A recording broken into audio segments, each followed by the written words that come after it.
बद्रीनाथ के बारे में एक कथा है। यह हिमालय में 10,000 फीट की ऊंचाई पर स्थित एक शानदार जगह है जहां शिव और पार्वती रहते थे। एक दिन नारायण यानी कि विष्णु के पास नारद गए और बोले, आप मानवता के लिए एक खराब मिसाल है। आप हर समय शेषनाग के ऊपर लेटे रहते हैं। आपकी पत्नी लक्ष्मी हमेशा आपकी सेवा में लगी रहती है और आपका लाड़ करती है। इस ग्रह के अन्य प्राणियों के लिए आप अच्छी मिसाल नहीं बन पा रहे हैं। आपको सृष्टि के सभी जीवों के लिए कुछ अर्थपूर्ण कार्य करने चाहिए। इस आलोचना से बचने और साथ ही अपने उत्थान के लिए विष्णु तप और साधना करने के लिए सही स्थान की तलाश में नीचे हिमालय तक आए। वहाँ उन्हें मिले बद्रीनाथ, एक अच्छा सा छोटा सा घर। वहाँ सब कुछ वैसा ही था जैसा उन्होंने सोचा था। साधना के लिए सबसे अच्छी जगह लगी उन्हें। फिर उन्हें एक घर दिखा। वह उस घर के अंदर गए। घुसते ही उन्हें पता चल गया कि यह तो शिव का निवास है और वह तो बड़े खतरनाक व्यक्ति हैं। अगर उन्हें गुस्सा आ गया तो वह आपका ही नहीं खुद का भी गला काट सकते हैं। ऐसे में नारायण ने खुद को एक छोटे से बच्चे के रूप में बदल लिया और घर के सामने बैठ गए। उस वक्त शिव और पार्वती कहीं बाहर टहलने गए थे। जब वे घर वापस लौटे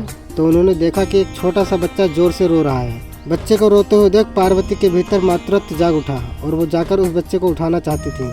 शिव ने पार्वती को रोकते हुए कहा, इस बच्चे को मत छूना। पार्वती ने कहा, कितने क्रूर हैं आप, कैसी नासमझी की बात कर रहे हैं। शिव बोले, ये कोई अच्छा बच्चा नहीं है। ये खुद ही हमारे दरवाजे के बाहर कैसे आ गया। आसपास कोई भी नहीं है। बर्फ में माता पिता के पैरों के निशान भी नहीं है।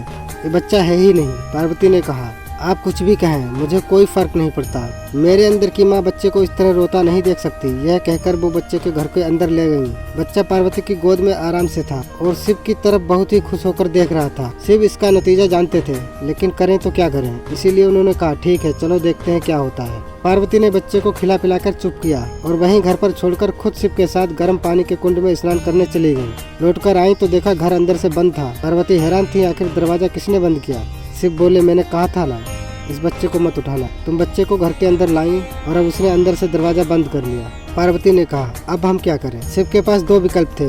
एक, जो भी उनके सामने है उसे जलाकर भस्म कर दे, और दूसरा, वहाँ से चले जाए और कोई रास्ता ढूंढ ले। उन्होंने कहा, चलो कहीं और चलते हैं, क्योंकि ये तुम्हारा प्यारा बच्चा है, इसलिए मैं इसे छू भी नहीं सकता। इस तरह शिव अपना ही घर गवा बैठे। शिव पार्वती एक तरह से अवैध प्रवासी बन गए। वह रहने के लिए भटकते हुए सही जगह ढूंढने लगे और आखिरकार केदारनाथ में जाकर बस गए। आप पूछ सकते हैं कि क्या वो इस बात को जानते थे। आप कई बातों को जानते हैं, पर फिर भी आप उन बातों को होने देते हैं।